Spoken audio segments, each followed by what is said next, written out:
Soy Fernando Díaz Villanueva. Hoy es 8 de marzo de 2022 y esto es La Contracrónica.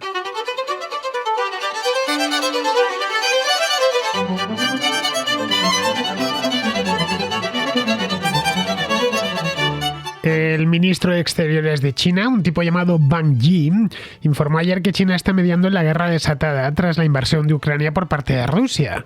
Wang Yi asegura que se comprometerán con ayuda humanitaria y la promoción de la paz y el diálogo. Según él, se han celebrado ya 2 rondas de negociaciones y esperan realizar una tercera esta misma semana, pero no ha dicho cuándo se celebrará. Tampoco ha dicho dónde. No parece de cualquier modo que la intercesión de China vaya a conseguir nada sustancial, porque el ejército ruso no ha detenido los ataques en momento alguno. Se encuentra en estos momentos sitiando las principales ciudades de Ucrania y bombardea incluso los corredores habilitados para la salida de los refugiados. A Putin, en definitiva, no parece interesarle una desescalada. Todo lo contrario. Las sanciones y el aislamiento internacional no han hecho mella en su ánimo. La campaña se ha tornado mucho más violenta y devastadora con la intención de aplastar a la resistencia ucraniana cuanto antes. Hasta el momento, China ha mantenido una posición bastante ambigua al respecto. En Pekín han evitado emplear el término invasión, por ejemplo, a la vez que piden respeto por la integridad territorial de todos los países del mundo y reclaman a la comunidad internacional que preste atención a las demandas de seguridad de Rusia. Es decir, quieren estar en misa y repicando, como solemos decir en España. China, en suma, no se ha posicionado abiertamente en contra de Rusia, pero tampoco abiertamente a favor.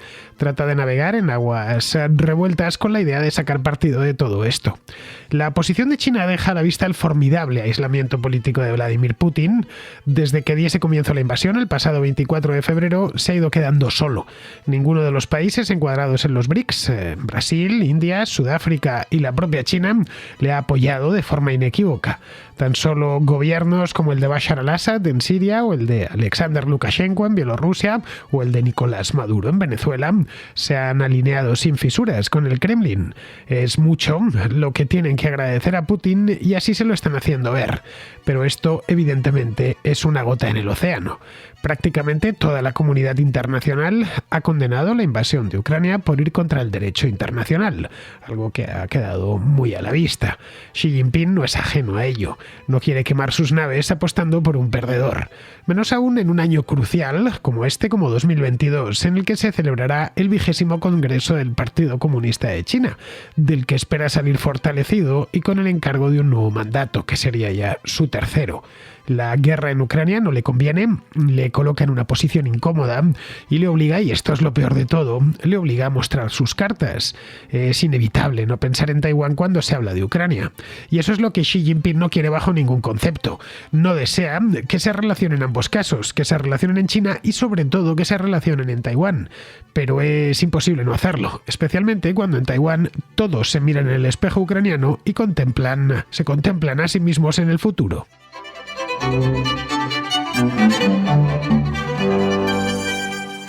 La peor pesadilla del presidente de China, de Xi Jinping, se desarrolla actualmente en estos momentos en Ucrania. Independientemente de si este hombre poseía un conocimiento detallado de lo que iba a suceder, es decir, que le habían facilitado a los rusos un informe avanzado de los planes que tenían de invadir Ucrania, al margen de eso, hay opiniones para todo, hay gente que asegura, sin documento alguno por cierto, que China estaba perfectamente al tanto y no solo eso, sino que además apoyaba desde el principio la invasión de Ucrania. No lo sabemos, no tenemos ni idea, pero al margen de eso hay 2 cosas casi seguras. La primera, que como el propio Putin, Xi Jinping esperaba que la operación sería rápida y limpia. Es decir, que la despachasen los rusos en cuestión de 2 o 3 días como mucho y que no hubiese muchas víctimas mortales ni demasiada destrucción que lamentar.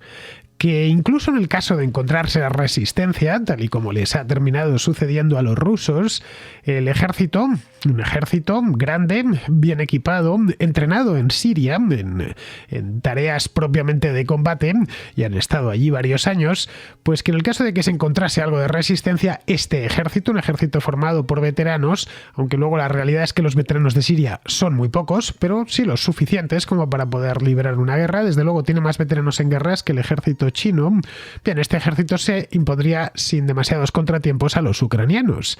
Esa es la primera cosa.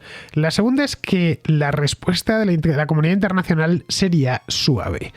Es decir, que mucho deeply concerned, mucha preocupación profunda y pocas nueces.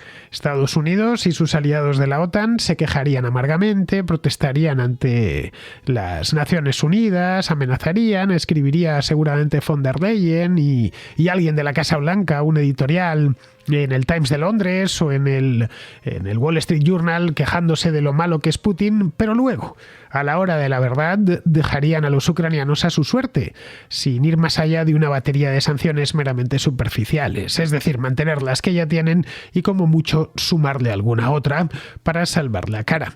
Bien, ninguna de las dos cosas ha sucedido. La operación, y esto estoy hablando de hechos, la operación no ha sido ni rápida ni limpia, de todo lo contrario, se ha enfangado en una guerra que se promete mucho más larga de lo que ya ha sido, y de limpia, en fin, se cuentan las víctimas mortales pues por miles probablemente ya a estas alturas, y lo que es la destrucción de edificios y demás no hace falta que os la cuente porque creo, y de eso estoy seguro, más tratándose de los contraescuchas, que estáis tan al tanto como yo de ella, porque habréis visto infinidad de fotografías y de vídeos. Es decir, ninguna de las dos cosas que esperaban, tampoco lo de la reacción suave de Occidente, ha terminado sucediendo. La realidad es que la caótica y sangrienta guerra de Ucrania se ha transformado en un caso de estudio sobre cómo no llevar a cabo una invasión. Esto se lo deberían llevar en estas academias de guerra, estas escuelas de guerra que tienen todos los ejércitos, como un caso casi prototípico de cómo no hacer una invasión. Peor aún, los numerosos reveses que ha ido teniendo Vladimir Putin a lo largo de estas 2 últimas semanas, ya va para 2 semanas, recordad que estamos a martes 8 de marzo, en el campo de batalla, quiero decir, probablemente hayan neutralizado cualquier optimismo que los planificadores militares chinos pudiesen haber albergado en el pasado, hace solo un mes, sobre la fácil recuperación de Taiwán por la fuerza. Y digo recuperación porque los militares chinos, como el propio gobierno chino, considera que Taiwán es parte de la República Popular China, que se escapó en su momento, en el momento fundacional de esa república, y que de una manera u otra, todos sabemos cuál es la manera que prefieren, pues preferirían por las buenas, pero por las buenas parece ser que no va a ser así, que tendría que ser por las malas. Quieren recuperarla. El resultado es que el ataque total y sin provocación previa de Putin contra Ucrania, y que está siendo total, de nuevo, vamos a un hecho, no a una opinión, y que no hubo provocación previa, pues también es de nuevo un hecho, no una opinión. Taiwán, y de la misma manera que Taiwán nunca ha provocado a China, más allá de ser independiente, Ucrania no ha provocado a Rusia, no desde luego para que Rusia invadiese el país. Cualquier asuntillo que pudiesen tener se podría haber resuelto perfectamente en unas negociaciones bilaterales, buscando algunos padrinos, como sucedió en el año 2014 y 2015 en los acuerdos de Minsk, que fueron para allá François Hollande, en aquel entonces presidente de Francia, y Angela Merkel, en aquel entonces canciller de Alemania. En ese caso, el asunto del Donbass, por ejemplo, se podría haber resuelto los problemas que se han venido generando allí en una mesa de negociaciones sin necesidad de disparar un solo tiro y, por supuesto, sin necesidad de pasar un carro de combate por encima de todo el derecho internacional. Vamos, que lo que estamos viendo a todos, incluso a los defensores de Vladimir Putin, les causa como mínimo algo de estupor. Bien, pues esto ha terminado de la manera que nadie se esperaba, empezando por los propios rusos y también continuando por los chinos, que ven cómo descarrila el cronograma que Pekín había ido trazando con bastante celo a lo largo de los últimos tiempos para apoderarse de Taiwán en un golpe de mano.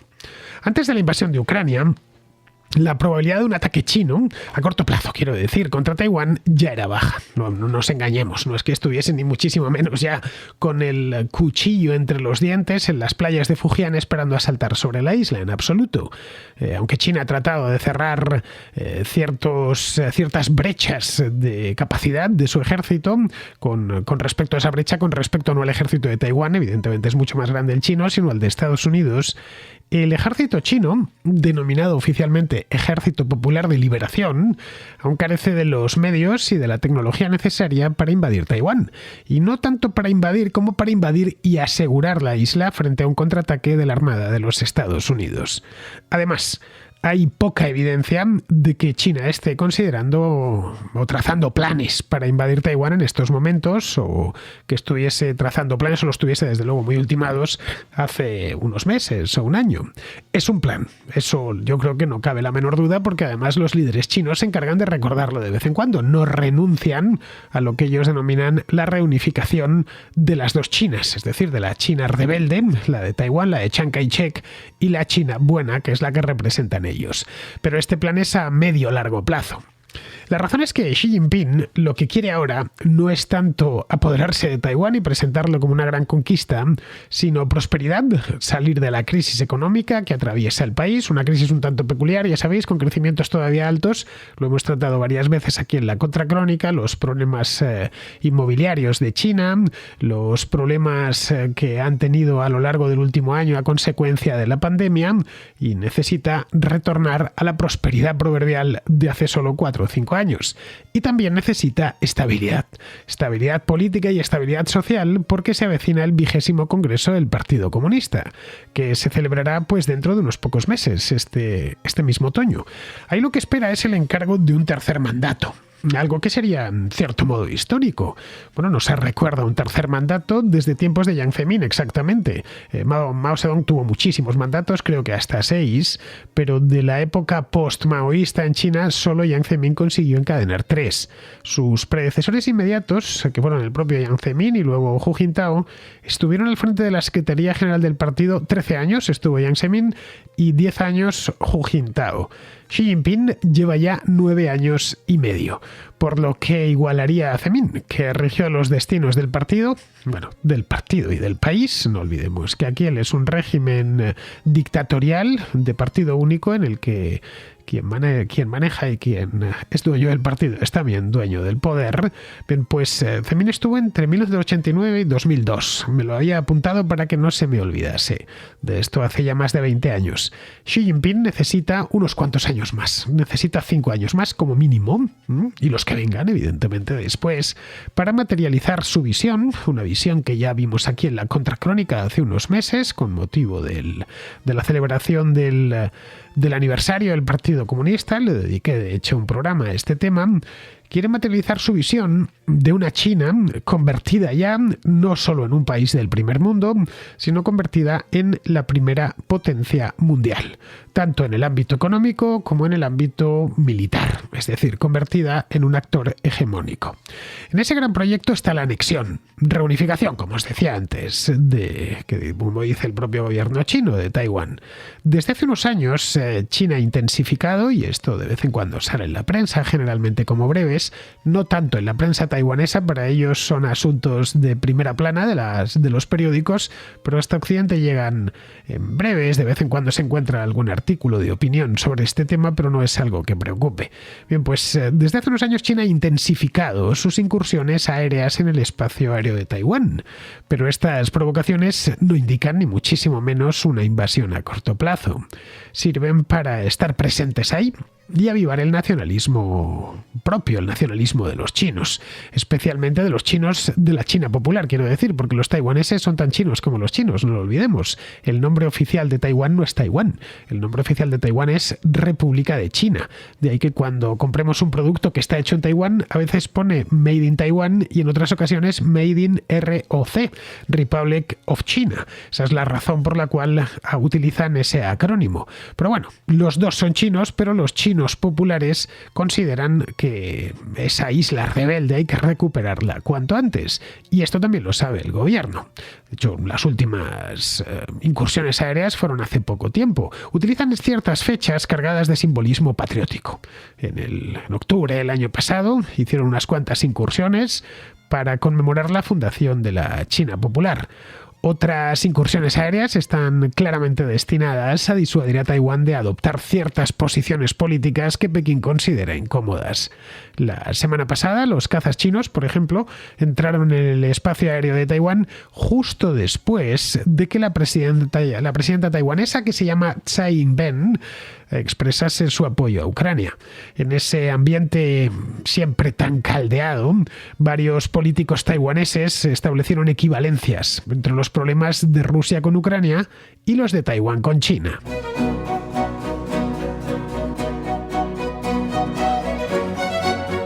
De todos modos, y aunque sea inevitable, como algunos expertos en geoestrategia afirman, que Taiwán y la China Popular se terminen, que la República de China y la China Popular se terminen reunificando, esa reunificación, que tendría que ser por la vía militar, porque los taiwaneses no parecen por la labor de integrarse en esta China, en la China Popular, quizá en una China en el futuro, hoy por hoy puramente hipotética, una China democrática no tendría ningún problema, pero con la que la actualmente presente, la actualmente existente, no les interesa lo más mínimo, por lo que tendría que ser a la fuerza. Bien, en el caso de que eso vaya a ocurrir, no ocurrirá de la noche a la mañana. Dicho de otra manera, que no será una sorpresa estratégica.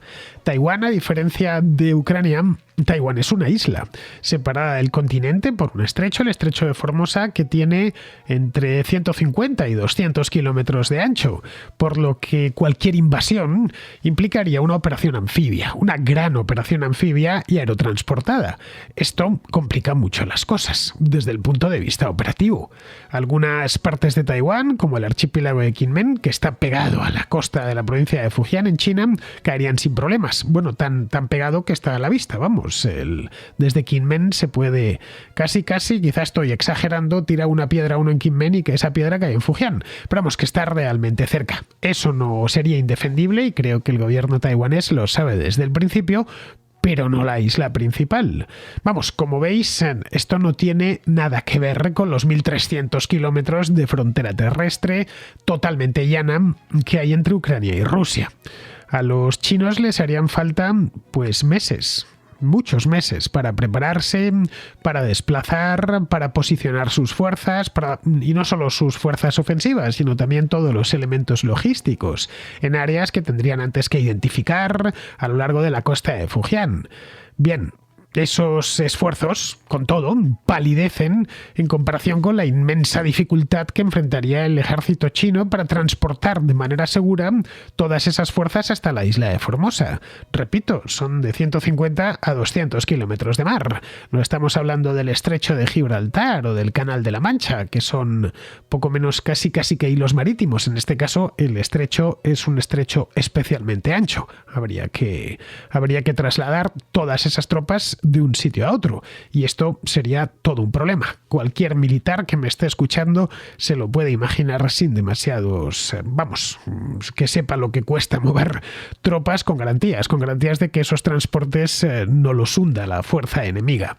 Bien, como vemos, no es un asunto fácil para nada.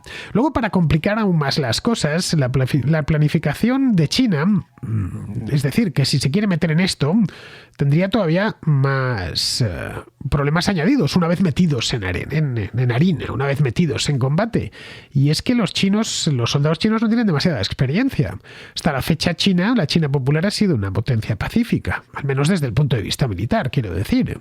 Esa es la razón principal por la que China lleva años recibiendo asesoría rusa en esta materia.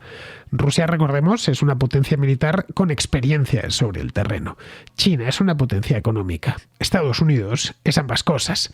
Visto así, habría que preguntarse qué están pensando los generales chinos de la evolución de los acontecimientos en Ucrania. En un nivel puramente operativo, invadir Ucrania debería haber sido un desfile militar para Rusia. A poco que pusiésemos al principio, recuerdo, el primer día, el jueves, el viernes, se ponía sobre el papel o sobre la pantalla, mejor dicho, que ahora lo miramos todo en las pantallas.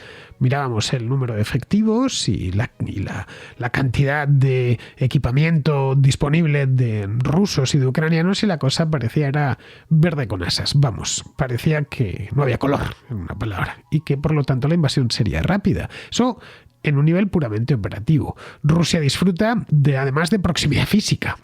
comparten una frontera larguísima de más de 1.000 kilómetros.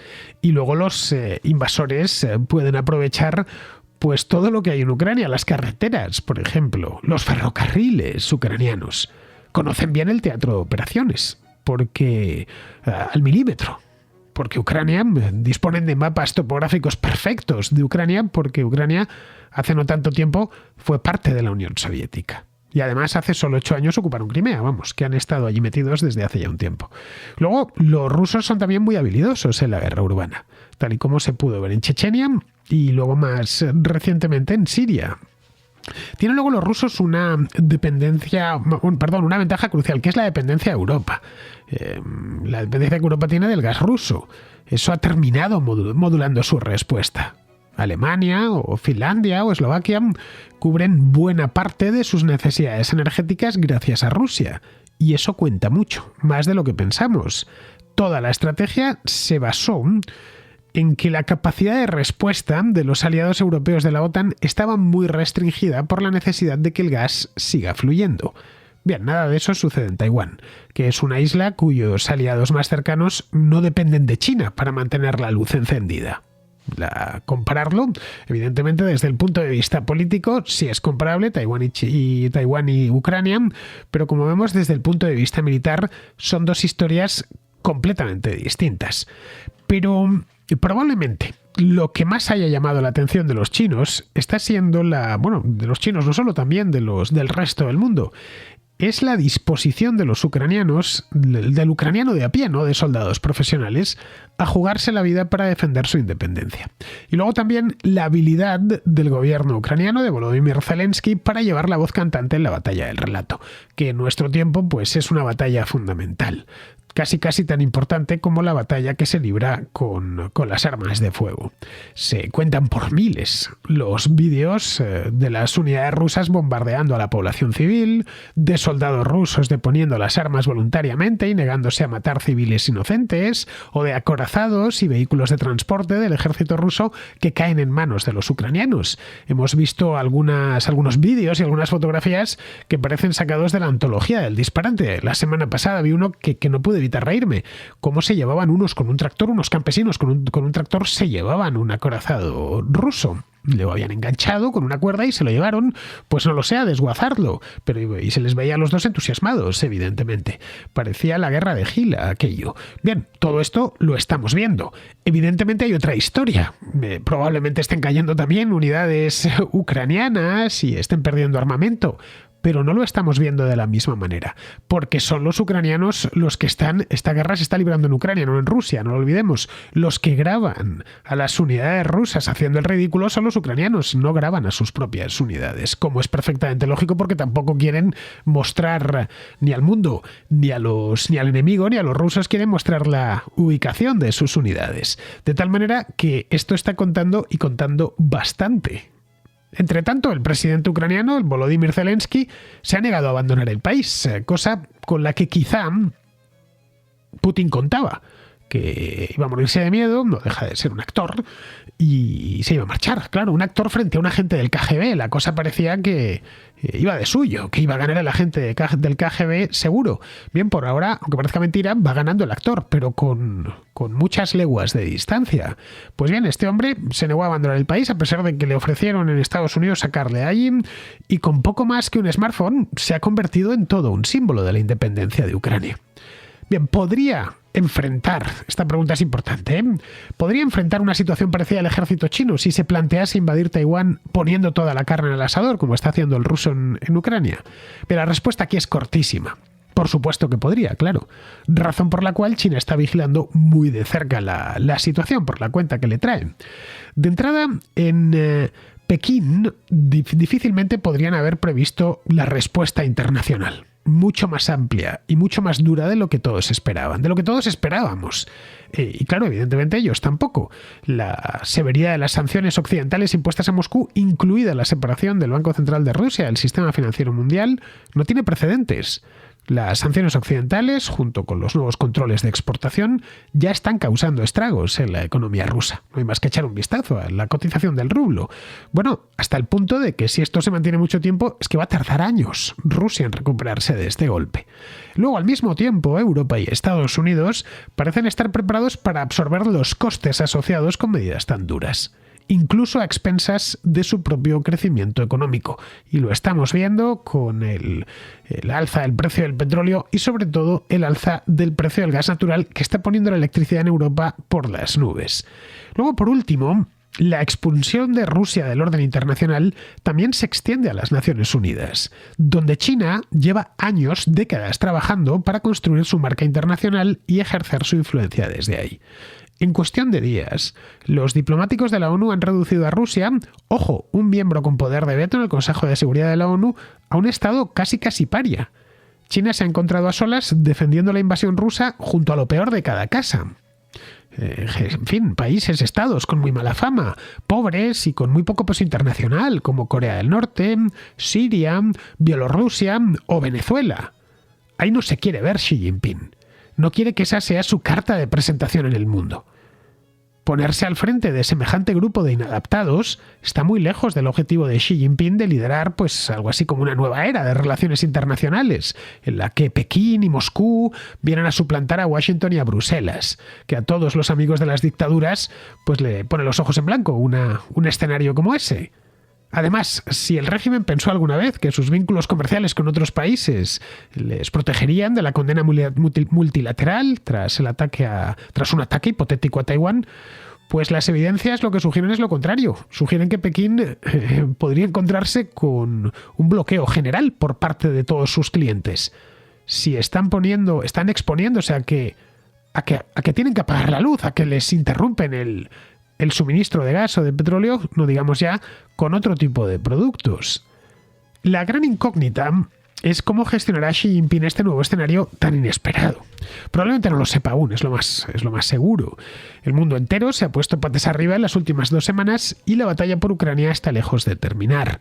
Lo que parece casi seguro es que China no invadirá Taiwán. ¿Por qué? Pues porque es una guerra que podría perder. Eso hemos de agradecérselo, la verdad, a la falta absoluta de visión de Vladimir Putin, que ha despertado a un gigante dormido en su autocomplacencia y a la tenaz resistencia de los ucranianos, espejo en el que se miran ahora los taiwaneses, que redoblarán sus esfuerzos para blindarse, mejorar sus capacidades defensivas y fortalecer sus lazos con las potencias occidentales. Putin, en suma, ha puesto en marcha un rearme moral y material de su adversario al que consideraba acabado y sin voluntad de resistir. Las consecuencias de este error se dejarán sentir desde Europa hasta el Extremo Oriente.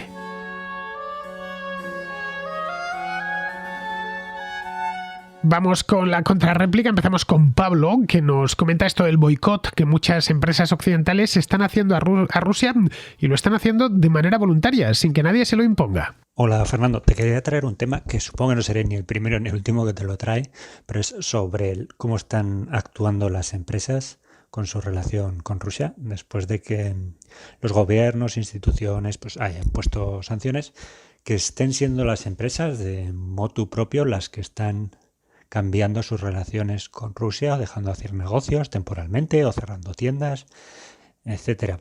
Yo siempre he sido muy escéptico con las cosas con la responsabilidad social corporativa y todas estas cosas, que siempre lo he asociado mucho a marketing, empresarial, a estas cosas de lenguaje, de sponsorizar ciertas cosas, visibilizarse y tal, para que quede bien en su report anual de cuentas y resultados, meter ahí una parte de RSC y tal. Y muchas cosas absurdas del lenguaje, de greenwashing, de wokewashing que han metido. Pero yo no sé si en este caso nos agarramos a un clavo ardiendo, pero parece que puede comprometer muchas cosas de venta de productos, de cierre de empleos, etcétera, y que puede tener cierto efecto. No sé cómo lo ves. Yo siempre los boicots y todas estas cosas las he visto un poco como un arma de doble filo y muchas veces pues como turbas incontroladas de gente que empieza a decir qué tal y al final crean un daño donde no es y tal. Pero no sé si en este caso puede tener algún beneficio más importante aislando a Rusia, viendo que el mundo no le aporta, no quiere sus cosas, etcétera. Y no sé si será algo temporal, si podrá tener algún efecto, pero bueno, intentando ser optimista, que se pudieran resolver injusticias en el mundo y temas geopolíticos y tal, con unas cosas puramente, digamos, tan democráticas como que los mercados o el mercado no acepta ciertas cosas por pura ética o así, sería un avance muy grande, pero, o sea, soy escéptico, pero quisiera ser optimista con esto. No sé cómo lo ves. Un saludo. Se juntan en esto, Pablo, factores operativos y morales. Ambos creo que tienen peso. Los primeros, los operativos, digamos, son fáciles de entender. Inditex, por ejemplo, pues ha cerrado todas sus tiendas en Rusia, lo hizo el otro día, y lo ha hecho entre otras cosas porque cada vez tendrá más difícil surtir de mercancía sus tiendas rusas y a la vez también tendrá muy difícil repatriar beneficios. Lo mismo vale con Apple, por ejemplo, o con otras empresas que fabrican productos. Poner, no sé, un iPhone en Ekaterimburgo, por ejemplo, y cobrarlo puede llegar a ser muy complicado en estos momentos, así que mejor no venderlo y asunto resuelto. También ha influido, como es lógico, el componente moral. Las empresas no dejan de estar formadas por seres humanos, como tú y como yo, que no son ajenos a lo que está pasando allí. Esta es una agresión injustificada y, por lo que estamos viendo, especialmente violenta. Aquí no hay muchas medias tintas, ¿eh? Si sigues haciendo negocios en Rusia es que cooperas con ese régimen. Es cierto que el dinero no distingue entre buenos y malos, pero también lo es que una empresa tiene que prestar atención a cuestiones éticas. Ya está. Si yo fabricase zapatos, pues no los exportaría a Rusia en estos momentos, aunque los fuese a vender como rosquillas, y a cobrar sin problema. Es una cuestión de principios y eso es bueno. Viene a demostrar que la empresa privada no es un monstruo desalmado que solo se fija en los beneficios a corto plazo. Bien, seguimos con Álvaro, que se plantea si Putin es comunista. En cuanto al revuelo que se está armando por si Putin es comunista o de ultraderecha, porque claro, a cada uno de los bandos ideológicos le interesa demonizar a Putin en su beneficio. Pero vamos a ver, Putin es claramente comunista. No, es que defiende la familia tradicional, la religión. ¿Y qué? ¿Qué se cree usted? ¿Que no hay gente de izquierdas y creyente? Vaya usted a Andalucía y verá. No, es que está en contra de los gays. ¿Y qué? ¿Y eso cree usted que es de derechas? El artículo 121 del Código Penal de la Unión Soviética condenaba a al menos 5 años de confinamiento en los gulags a los homosexuales. El comunismo siempre ha pensado que la homosexualidad era una perversión capitalista, así que no me jorobe usted. En lo social no se puede uno basar para decir si alguien es comunista o derechista, porque ambos pueden ser muy tradicionales o muy modernos según la época o el lugar.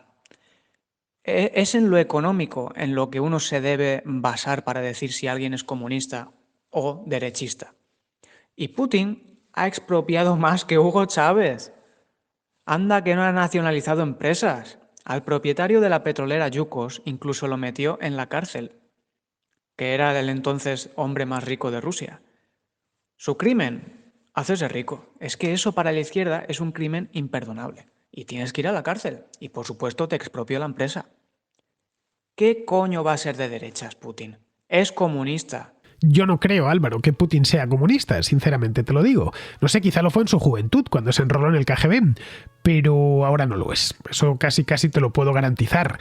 Tampoco es que sea propiamente de extrema derecha, como dicen otros. Nos obsesionamos con trasladar a todas las latitudes los ejes de nuestro debate político. Y claro, no terminamos de entender a gente como Vladimir Putin, porque habita en unas coordenadas que nos resultan un tanto extrañas. Es por un lado ferozmente antioccidental. Eso está claro, y antiliberal. Y por otro aborrece de cosas como el feminismo o la llamada ideología de género. En Occidente los que abogan por esto último también son antioccidentales y por lo general antiliberales. Por eso nos choca tanto, caray. Si nos ceñimos a las ideas que defiende, tanto de palabra como de obra, Putin tiene un elemento oportunista a lo largo de su carrera notable. No, el Putin de hoy, de 2022, no es el de 2002. No lo olvides. Pero bueno, vamos a quedarnos con el de 2022, o por lo menos el de 2021, antes de que invadiese Ucrania. Bien, si nos vamos a lo que es, a lo que dice y a lo que hace, concluimos que es un etnonacionalista ruso que cree firmemente en un Estado fuerte, controlado por una élite de nacionalistas que controlen los recursos mineros del país y los enfoquen a la exportación. Eso es lo que vemos, lo que extraemos de los hechos.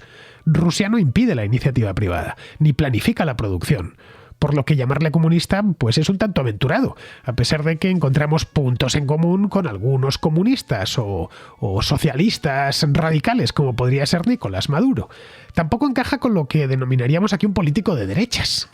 No sé, incluso de la derecha identitaria, como Víctor Orbán. Tienen puntos en común, pero Orbán sí cree en la democracia liberal y en el Estado de Derecho, cosa que Vladimir Putin no. Bien, vamos ahora con Daniel, que es de Colombia, que quiere hacer una serie de puntualizaciones sobre la contrahistoria que hice el viernes pasado sobre el Holodomor, la gran hambruna ucraniana de los años 30. Y quiero decirte que soy un asiduo escucha de tu programa. Y todas las noches llego después de trabajar a cenar y mientras lo hago escucho tu programa. Y bueno, cuando duran más de 20 o 15 o 20 minutos, por lo general pues me quedo hasta bien entrada la noche. Tengo 3 preguntas para ti. Espero que pues no sea muy abrumadora la demanda. En primer lugar, acabo de escuchar el programa que hiciste de la contrahistoria. Sobre el holocausto ucraniano, y dices que no es que los rusos hayan matado a los ucranianos de hambre, sino que fue Stalin, un ucraniano de origen, pues quien lo hizo, quien dio la orden o quien orquestó el plan. Sin embargo, no sé si valdría la pena hacer la reflexión de que pues la Unión Soviética nace como una iniciativa de la Rusia soviética, y pues fue una revolución rusa. No sé si pues les quepa responsabilidad ahí a los rusos en la ejecución de ese genocidio. Y las otras 2 preguntas ya tienen que ver respecto a tu proceder investigativo. La primera es, quisiera saber si todo lo que dices en tus programas lo tienes almacenado ya en tu mente, en tu cerebro, o si haces una investigación previa a la producción del programa, porque la verdad me maravilla la cantidad de datos, la precisión, los nombres, las fechas, los lugares. Entonces, pues quisiera saber si eso lo preparas, para ver si soy un aficionado de la historia y me gustaría de pronto copiar tu metodología para aprender. Y en segundo lugar, cuando haces investigaciones para los programas, ¿qué fuentes, qué herramientas utilizas para ir a las fuentes primarias? Porque sé, por ejemplo, que en este programa del Holocausto mencionaste que estabas viendo los documentos oficiales de los censos entre el 32 y el 33 y otros documentos de los registros del Holodomor. Entonces me gustaría saber cuáles son esas herramientas de las que haces uso. Entonces, bueno, con esto te dejo, que se me fue el audio un poco largo, y muchas gracias por tu programa. Bueno, antes de nada una corrección. El otro día me patinó la lengua, cosa que me sucede porque hablo demasiado, porque tengo un programa de radio, 2 exactamente, y la contrahistoria, y dije que Stalin era ucraniano. No me había dado ni cuenta, para que veáis. Me pongo a hablar y claro, y no. A ver, era georgiano, es de las cosas que prácticamente todo el mundo sabe. Ucraniano era, al menos de crianza, Nikita Khrushchev. Respecto a lo que comentas del sustrato ruso de la Revolución de Octubre, a ver, esta revolución tuvo como epicentro Rusia, más concretamente San Petersburgo, y la mayor parte de sus protagonistas fueron rusos, que eran la mayor parte de la población en el Imperio Ruso, sobre todo en esa parte del Imperio Ruso. Pero también hubo muchos bolcheviques ucranianos. Ucrania era parte del Imperio Ruso y allí no eran ajenos a lo que sucedía en todo el imperio, por lo que muchos en Ucrania se sumaron a la revolución. Algunos porque creían que la revolución les traería autonomía y respeto hacia la lengua y la cultura ucraniana. Pronto descubrieron que autonomía ninguna y respeto hacia la lengua ucraniana menos aún. Luego, en cuanto al modo en el que preparo una contrahistoria, pues a ver, como es obvio, cada uno de los programas me los preparo. No penséis que abro el micrófono y me pongo a hablar. No, ojalá, me quitaría un montón de trabajo, os lo aseguro. A ver, siempre conozco el tema y a partir de ahí redacto el programa. Tomo notas, ordeno los datos y las fechas, que no puedo olvidar bajo ningún concepto. Mira, el otro día dije lo de ucraniano de Stalin porque era tan obvio que eso no hace falta ni que te lo apuntes. Pero si hubiese tenido la más mínima duda, me lo hubiera apuntado. Os lo aseguro y no me hubiese equivocado. Mira, a partir de ahí ya redacto el programa. Nada más, voy hilando la narración. Como llevo tanto tiempo haciéndolo, pues sé ya el modo en el que tengo que encadenar los hechos y dónde hacer hincapié. Al final una contrahistoria es, básicamente, es conocimiento previo, preparación y oficio. Nada especial. Lo mismo que con cualquier otro trabajo. Las fuentes que utilizo a veces son libros que tengo por casa, que los he leído, que me intereso por el tema, investigo un poquillo y siempre voy a buscar información cuando la necesito, cuando estoy en plena preparación, en la redacción del programa.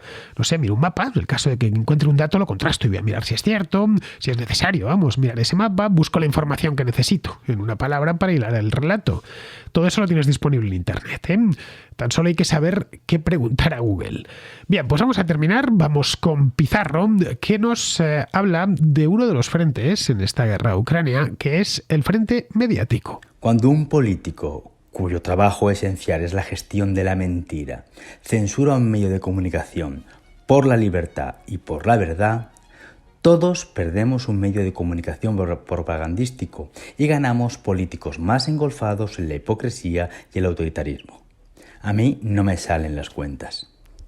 Los medios de comunicación no comunican verdades, sino interpretaciones, y los ciudadanos no tenemos acceso a ninguna verdad.